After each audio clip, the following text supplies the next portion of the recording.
ಮಾಧ್ಯಮದಲ್ಲಿ telephone tapping ಬಗ್ಗೆ ಭಾಳ ದೊಡ್ಡ ವಿಷಯಗಳು ಬಂದಿದೆ. ನಿಮ್ಮ ಅಭಿಪ್ರಾಯ ಏನು ಅಂತ ಕೇಳೋದು.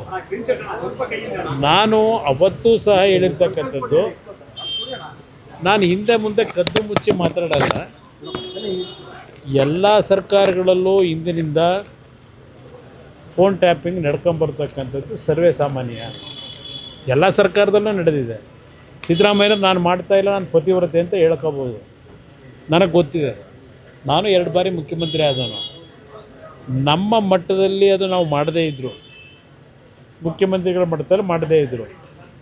ಇಂಟೆಲಿಜೆನ್ಸ್ ಅಂತ ಒಂದು ಮುಖ್ಯಮಂತ್ರಿ ಕಚೇರಿಲಿ ಇಟ್ಕೊಂಡಿಲ್ವ ಅವರ ಸುಪರ್ದಿ ಒಳಗೆ. ಆ ಇಂಟೆಲಿಜೆನ್ಸ್ ಅಧಿಕಾರಿಗಳು ಮಾಡ್ತಕ್ಕಂಥದ್ದಕ್ಕೆ ಹಲವಾರು ಸರ್ಕಾರಗಳಲ್ಲಿ ಇದು ನಿರಂತರವಾಗಿ ನಡ್ಕೊಂಬಂದಿದೆ. ಇವ್ರ ಸರ್ಕಾರದಲ್ಲಿ ಈಗಲೂ ನಡೀತಿದೆ. ಇದು ಕೇವಲ ಈ ಕುರ್ಚಿಗೋಸ್ಕರವಾಗಿ ಇದು ಇಂಟೆಲಿಜೆನ್ಸಲ್ಲಿ ನೀವು ಫೋನ್ ಕದ್ದಾಲಿಕೆ ಮಾಡ್ತಿರೋದಲ್ಲ. ಹಲವಾರು ವಿಷಯಗಳು ರಾಜ್ಯದಲ್ಲಿ ನಡೆಯತಕ್ಕಂಥ ಹಲವಾರು ಪ್ರಕರಣಗಳ ಬಗ್ಗೆ ಮಾಹಿತಿಗಳನ್ನು ಪಡೀಲಿಕ್ಕೆ ಪರ್ಮಿಷನ್ ತಗೊಂಡೆ ಕೆಲವು ವಿಷಯಗಳಲ್ಲಿ, ಪ್ರಕರಣಗಳಲ್ಲಿ ಇಂಟೆಲಿಜೆನ್ಸ್ ಅಧಿಕಾರಿಗಳು ಮಾಡ್ತಕ್ಕಂಥದ್ದು ಸರ್ವೇ ಸಾಮಾನ್ಯ. ನಾನು ಇದನ್ನೇ ಸತ್ಯ ಹೇಳ್ತೀನಪ್ಪ ಅಂತಕ್ಕಂಥ ಒಂದು ಹಿನ್ನೆಲೆಯಲ್ಲಿ ಹೇಳಿದ್ದೀನಿ ಅಷ್ಟೇ. ನಾನು ಮುಖ್ಯಮಂತ್ರಿ ಬಗ್ಗೆ ಆಗಲಿ ಇನ್ನೊಬ್ಬರ ಬಗ್ಗೆ ಚರ್ಚೆ ಮಾಡಿಲ್ಲ. ಈಗೇನಾಗಿದೆ, ಈ ಸರ್ಕಾರದಲ್ಲಿ ಅಧಿಕಾರಿಗಳು ಸಹ ಮುಖ್ಯಮಂತ್ರಿ ಫೇವರ್ ಆಗಿರೋರು ಕೆಲವರಿದ್ದಾರೆ. ಇಲ್ಲಿ ಇನ್ನೊಬ್ಬರು ಕುರ್ಚಿ ಬೇಕು ಅನ್ನೋರ ಪರವಾಗೂ ಫೇವರ್ ಆಗಿರೋ ಅಧಿಕಾರಿಗಳು ಕೆಲವರಿದ್ದಾರೆ. ಟೀಮ್ ಇದೆ ಇಲ್ಲಿ. ಆ ಟೀಮ್ಗಳು ಇದನ್ನೆಲ್ಲ ನಡೆಸ್ತಾ ಇರ್ಬೋದೇನೋ ಅಂತ ಹೇಳಿದ್ದೀನಿ. ಇರ್ತಕ್ಕಂಥ ವಾಸ್ತವಾಂಶ ಹೇಳಿದ್ದೀನಿ. ಅದಕ್ಕೆ ಇದೇನೋ ಇದು ಕಳ್ಳ ಅಂದ್ರೆ ಕುಂಬಳ ಅಂತ ಏನೋ ಗಾದೆ ಮಾತಿದೆಯಲ್ಲ, ಕುಂಬಳಕಾಯಿ ಕಳ್ಳ ಅಂದರೆ ಹೆಗಲು ಮುಟ್ಕೊಂಡು ನೋಡ್ಕೊಂಡ್ರು ಅಂತೇಳಿ, ಅದನ್ನು ಪರಚ್ಕೊಂಡು ಮೈಕೈ ಪರಚ್ಕೊಂಡು ಮುಖ್ಯಮಂತ್ರಿಗಳು ಮಾತಾಡ್ತಾರೆ ಅಂದರೆ ನಾನೇನು ಮಾಡೋಕ್ಕಾಯ್ತು? ನಾವು ಆಲೋಚನೆ ಥರ ಇದ್ದೀವಿ. ಅಯ್ಯೋ, ಆಲೋಚನೆಲ್ಲ, ಅದಕ್ಕೆ ಇನ್ನೂ ಏನಾದರೂ ಸಕ್ಕರೆನೂ ಸೇರಿಸ್ಕೊಳ್ಳಿ. ಜೇನು ಸ್ವಲ್ಪ ಕಡಿಮೆ ಇದ್ದರೆ ಸಕ್ಕರೆನೂ ಸ್ವಲ್ಪ ಸೇರಿಸ್ಕೊಳ್ಳಿ. ನನಗೇನು ಅಬ್ಜೆಕ್ಷನ್ ಇಲ್ಲ. ನಾವ್ಯಾಕೆ ಅಸೂಯೆ ಪಡೋದ?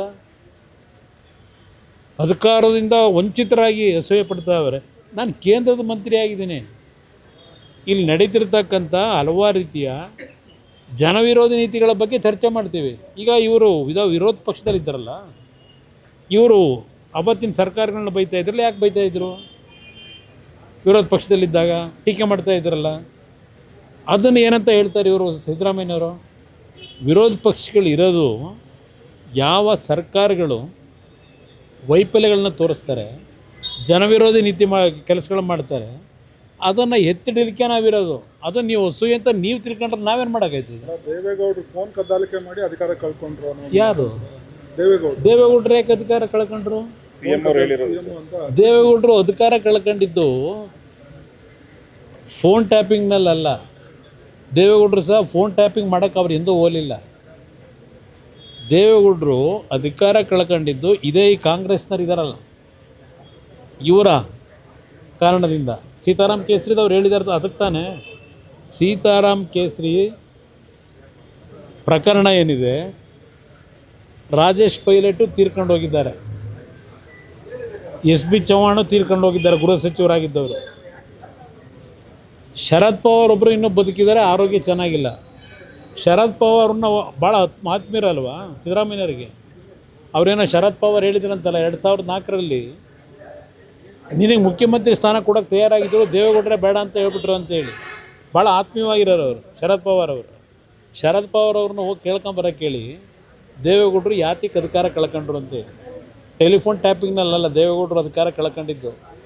ಅಲ್ಲಿ ಅವತ್ತು ಕಾಂಗ್ರೆಸ್ ಪಕ್ಷದ ಅಧ್ಯಕ್ಷ ಚುನಾವಣೆ ಇತ್ತಲ್ಲ, ಆ ಚುನಾವಣೆ ಹಿನ್ನೆಲೆ ಒಳಗೆ ಕಾಂಗ್ರೆಸ್ನ ನಾಯಕರುಗಳು, ರಾಜೇಶ್ ಪೈಲಟ್ ಇರ್ಬೋದು, ನಿಮ್ಮ ಶರದ್ ಪವಾರ್ ಇರ್ಬೋದು, ಏನೇನು ನಡೆಸೋದ್ರಾಗ ಸೀತಾರಾಮ್ ಕೇಸರಿ ಬದಲು ಅವರು ಆ ಜಾಗಕ್ಕೆ ಕೂರಬೇಕು ಅಂತ ಹೇಳಿ ಏನೇನು ನಡೀತು, ಕಾಂಗ್ರೆಸ್ ನಾಯಕರುಗಳ ಕೇಳಿ ಅವ್ರ ಬಂಡವಾಳನ ದೇವೇಗೌಡರದೆಲ್ಲ ಕೇಳಬೇಕಾಗಿರೋದು. ದೇವೇಗೌಡರು ಯಾವುದೇ ತಪ್ಪುಗಳು ಮಾಡಿಲ್ಲ ಇಲ್ಲಿವರೆಗೆ ರಾಜಕಾರಣದಲ್ಲಿ. ಅವರು ದೆಹಲಿಯಲ್ಲಿ ಮುಖ್ಯಮಂತ್ರಿ ಸ್ಥಾನ ಕಳ್ಕೊಂಬರಬೇಕಾದ್ರೆ ಹಲವಾರು ಕಾರಣಗಳಿದೆ. ತಪ್ಪೇ ಮಾಡದೇ ಇದ್ದಂಥವ್ರನ್ನು ಯಾವ ರೀತಿ ಅವರಿಗೆ ಮೋಸ ಮಾಡಿ ಕಳಿಸಿದ್ರು, ಅವರು ಅಧಿಕಾರ ಉಳಿಸ್ಕೋಬೇಕು ಅನ್ನೋದಾಗಿದ್ದರೆ ಸ್ವಾಭಿಮಾನ ಕಳ್ಕೊಂಡು 5 ವರ್ಷ ಕಂಪ್ಲೀಟ್ ಮಾಡ್ಕೊಂಡು ಬರ್ಬೋದಾಗಿತ್ತು. ನನಗೇ ಗೊತ್ತಿದೆ, ಅವತ್ತು ನಾನು ಲೋಕಸಭಾ ಸದಸ್ಯ, ಏನೇನು ನಡೆದಿದೆ ಅಂತಕ್ಕಂಥದ್ದು ನನಗೆ ಗೊತ್ತಿದೆ. ಅದರಿಂದ ಇಲ್ಲಿ ಸಿದ್ದರಾಮಯ್ಯನವರಿಗೆ ದೇವೇಗೌಡರ ಬಗ್ಗೆ, ನನ್ನ ಬಗ್ಗೆ ಮಾತಾಡಲಿ, ದೇವೇಗೌಡರ ಬಗ್ಗೆ ಮಾತನಾಡಲಿಕ್ಕೆ ಸಿದ್ದರಾಮಯ್ಯನವರಲ್ಲಿ ಯಾವ ನೈತಿಕತೆ ಉಳಿಸ್ಕೊಂಡಿಲ್ಲ. ದೇವೇಗೌಡರ ವಿಷಯದಲ್ಲಿ ಒಂದು ಸಣ್ಣ ಇಶ್ಯೂವನ್ನು ಮೇಲೆತ್ತಲಿಕ್ಕೆ ದೇವೇಗೌಡರ ಬಗ್ಗೆ ಒಂದು ಕಿಂಚಿತ್ತು ಅವರಲ್ಲಿ ನೈತಿಕತೆ ಉಳಿಸ್ಕೊಂಡಿಲ್ಲ ಅಂತಕ್ಕಂಥದ್ದನ್ನು ಅವ್ರ ಆತ್ಮಕ್ಕೆ ಪ್ರಶ್ನೆ ಹಾಕೊಳ್ಳಿ. ಇವರು ದೇವೇಗೌಡರಿಗೆ ಯಾವ್ಯಾವ ಸಂದರ್ಭದಲ್ಲಿ ಇವ್ರು ಏನೇನು ಮಾಡ್ಕೊಂಬಂದರು ಆತ್ಮಕ್ಕೆ ಪ್ರಶ್ನೆ ಹಾಕೊಳ್ಳಿ.